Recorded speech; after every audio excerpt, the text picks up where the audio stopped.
নমস্কার, আমি অর্ণব। ঋষিবাণীর আরো একটি নতুন পর্বে আপনাদের সকলকে স্বাগত জানাই। আমাদের মধ্যে উপস্থিত রয়েছেন আমাদের সকলের অত্যন্ত কাছের মানুষ। আমরা যে কোনো সমস্যায় পড়লে যিনি পরিত্রাতার ভূমিকা নেন, শান্তনুবাবু, শান্তনু শাস্ত্রী। নমস্কার। নমস্কার সবাইকে। শান্তনুবাবু, আমরা তো প্রত্যেক পর্বে বিভিন্ন সমস্যা নিয়ে আলোচনা করি, কখনো বা বিভিন্ন রাশিভিত্তিক আলোচনা করি। আজ যেমন আমরা আলোচনা করব সিংহ রাশি নিয়ে। তো সিংহ রাশি নিয়ে আলোচনার শুরুতেই জিজ্ঞেস করব যে সিংহ রাশির এই রাশির নামটা শুনলেই প্রথমেই আপনি কি বলবেন? কালপুরুষ বা ন্যাচারাল জোডিয়াকের ফিফথ সাইন, সবচেয়ে কন্ট্রোলিং প্ল্যানেট সূর্য, তার দ্বারা নিয়ন্ত্রিত সাইন। গম্ভীর, রাগী, জেদি, তেজি, নিজের মতে অবিচল, নেতৃত্ব দেওয়ার চরম ক্ষমতা, এই সমস্ত কিছু মিলিয়েই সিংহ রাশি বা লগ্নের মানুষরা অন্যের দুঃখে দুঃখ পায় না, কিন্তু অন্যকে সাহায্য করে সেই দুঃখ থেকে বার করে নিয়ে আসার এদের ক্ষমতা রয়েছে। এরা জানে আমাকে নেতৃত্ব দিতে হবে, আমাকে কাজটা কমপ্লিট করতেই হবে অ্যাট এনি কস্ট। আমি ইমোশনাল হলে পরে জায়গাটা থামবে। এই ক্ষেত্রে সিংহ স্ট্রিক্ট ডিসিশন নেন, এবং স্ট্রিক্ট ডিসিশন নিয়ে পুরো কাজ, যেটা তার উদ্দেশ্য, তার লক্ষ্য, সেটাকে কমপ্লিট করা, এবং সেই কমপ্লিশনের আগে যা কিছু সমস্যা তাকে ওভারকাম করার ক্ষমতা, এটা সিংহ রাশি বা লগ্নের মানুষদের মধ্যে আছে। আর এটাই সিংহকে শ্রেষ্ঠত্ব প্রদান করে। সে কারোর কথা শোনে না, সে কারোর কথা মানে না, সে নিজের মতে চলতে আগ্রহী এবং নিজের ডিসিশন সে নিজে নেয়। সিংহ রাশির সম্পর্কে শুনে যেটা আমরা বুঝতে পারলাম, একটু নিজের মতে চলতে তারা ভালোবাসে, এবং এই ভালোবাসাটা বা এই ভালো লাগাটা তো বোধহয় একদম ছোটবেলা থেকেই শুরু হয়। তো একদম। সেই শিশু শিক্ষার ক্ষেত্রে কি বলবেন? সিংহ রাশি বা লগ্নের মানুষদেরকে যেটা করতে হবে, যতদিন পর্যন্ত তারা কথা শোনার অবস্থায় রয়েছে, তার মাথার মধ্যে কিছু বিষয় দিতে হবে। সে যে বিষয়টা বুঝে নেবে বা ধরে নেবে বা শিখে নেবে, সেই বিষয় সে কিন্তু কন্টিনিউ চালাতে থাকবে। তার জীবনে বড় পরিবর্তন সে পছন্দ করে না। আমি আমার মতো চলবো, আমি আমার গতিতে, আমার সাবলীলতায় চলবো, এটা ভালোবাসেন সিংহ রাশি বা লগ্নের মানুষরা। আমি আমার মতো, আমি কারোর কথা শুনবো না, আমার নীতি আছে, আমার সিস্টেম আছে, আমি সেই নীতি এবং সিস্টেম ফলো করে চলতে থাকবো, আর আমার গতি অবরুদ্ধ করা যাবে না।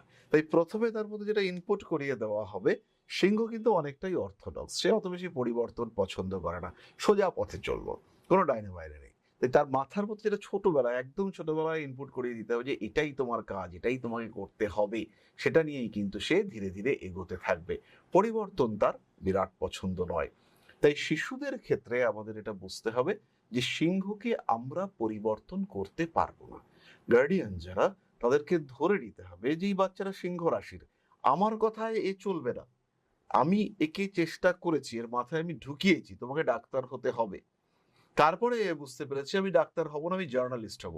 তাহলে পরিবারকে বুঝতে হবে যে সত্যি এই ছেলেটা জার্নালিস্টই হবে।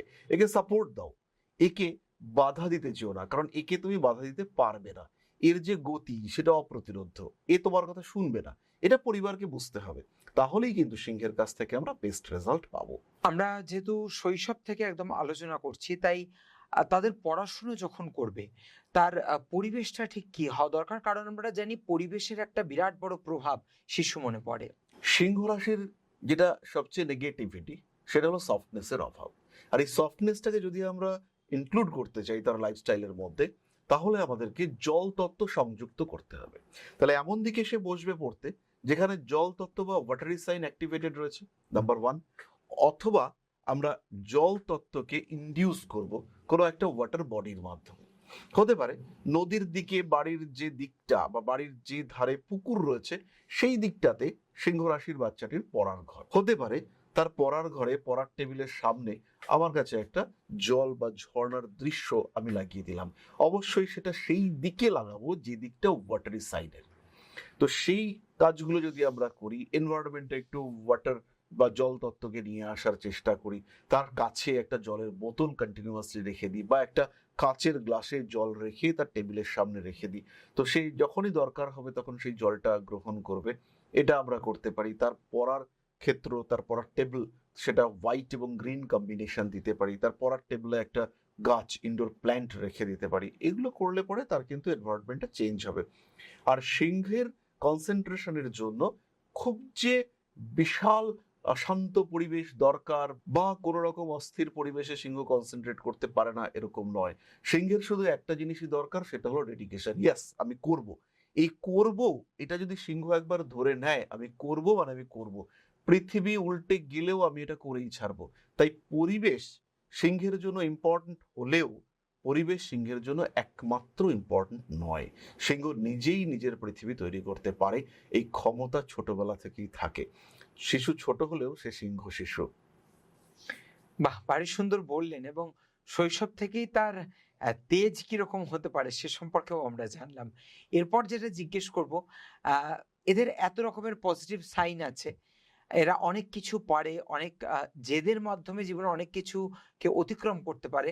কিন্তু যেই জিনিসটা জানার, অনেক ক্ষেত্রে দেখা যায় এদের স্মৃতিশক্তি যদি কখনো দুর্বল হয়ে পড়ে, অর্থাৎ মনে রাখার যদি কোনো সমস্যা হয়, সেক্ষেত্রে তারা কিভাবে স্মৃতিশক্তি বাড়াবে? স্মৃতিশক্তি বাড়াতে চাইলে আমাদের দেবগুরু বৃহস্পতিকে এনার্জাইজ করতে হবে। সিংহ রাশির পঞ্চমপতি বৃহস্পতিকে আমরা বুস্ট করতেই পারি। সেই ক্ষেত্রে জাতক পিঠ পোখরাজ পড়তে পারে, শিশু সে আরো কিছু কাজকর্ম করতে পারে, সকালবেলা একটা কাঁচা হলুদ খেতে পারে, সঙ্গে একটু মধু, এগুলো খেলেও বৃহস্পতি এনার্জাইজ হয়। তারা স্তোত্র পাঠ করা যেতে পারে, বাড়ির মানুষরা তারাই তারা স্তোত্র পাঠ করতে পারেন, পুজো পাঠ করা যেতে পারে, পুজোর সঙ্গে অ্যাটাচমেন্ট একটু একটু বাড়াতে যেতে পারে। তার সঙ্গে সঙ্গে একটু ধ্যান, একটু মেডিটেশন, একটু এক জায়গায় বসা, একটু নিজেকে উপলব্ধি করা যে হ্যাঁ আমি পারবো, এই ফিলিংসটাকে জাগ্রত করে তোলার চেষ্টা, এই ছোট্ট ছোট্ট কাজগুলো করলেই দেবগুরু বৃহস্পতির প্রভাব সেটা বাড়তে দেখতে পাওয়া যাবে। আর সিংহ রাশি বা লগ্নের মানুষ তারা কিন্তু তাদের স্মৃতিশক্তিকে আর একটু বাড়িয়ে তুলতে সক্ষম হবেন। হালকা যোগাসন, একটু প্রাণায়াম। আমি একটা জিনিস দেখেছি সিংহ রাশি বা লগ্নের মানুষদের ক্ষেত্রে, ব্রিদিং এক্সারসাইজ, হুম। শ্বাস ক্রিয়া, এইটা তাদের শরীরের জন্য, তাদের সাকসেসের জন্য অত্যন্ত সাপোর্টিভ। শুধুমাত্র আমি বাচ্চাদেরকে বলেছি যে তোমরা কনসেন্ট্রেট করো তোমাদের শ্বাসের উপরে, অন্তত 5 মিনিট শ্বাস কোথায় যাচ্ছে, নাকে যে শ্বাসে যে আন্দোলন তৈরি হচ্ছে বাতাসের মধ্যে, সেটাকে ফিল করো। এই যে ব্রিদিং, স্লো, আরো স্লো, স্লো, স্লো করে ফিল করো এই শ্বাসের গতি প্রকৃতি। তোমাকে কনসেন্ট্রেশন করতেই হবে, তোমার মন স্থির হবেই। আর সিংহের ক্ষেত্রে এটা শুধু মনকে স্থির করে না, সাকসেস নিয়ে আসে। খেয়াল রাখতে হবে সিংহের একাদশ ভাব সেটা কিন্তু দত্তক বায়ু রাশি, সেখানে আদান প্রদান এই ব্যাপারটা কিন্তু দেখতে পাওয়া যায়। তাই সিংহ সে যদি ব্রিদিং এক্সারসাইজ খুব ভালো করে করে, তাহলে কিন্তু তার এই পড়াশুনো, স্মৃতিশক্তি, তার কনসেন্ট্রেশন এটা ভীষণভাবে বাড়তে দেখতে পাওয়া যাবে, সাকসেস বাড়বে তার ক্ষেত্রে। বাহ, স্মৃতিশক্তি বাড়ানোর একটা খুব সহজ উপায় আমরা জেনে নিলাম। সিংহ রাশির জাতক এবং জাতিকারা, আমার মনে হয় যারা আজকের পর্ব শুনবেন তারা ভীষণভাবে উপকৃত হবেন। তারা তাদের জীবনের আগামী পর্যায়টাকে কিভাবে সাজাবেন সে সম্পর্কেও কিন্তু আজকের এই পর্ব থেকে বেশ কিছুটা ধারণা পেয়ে গেলেন।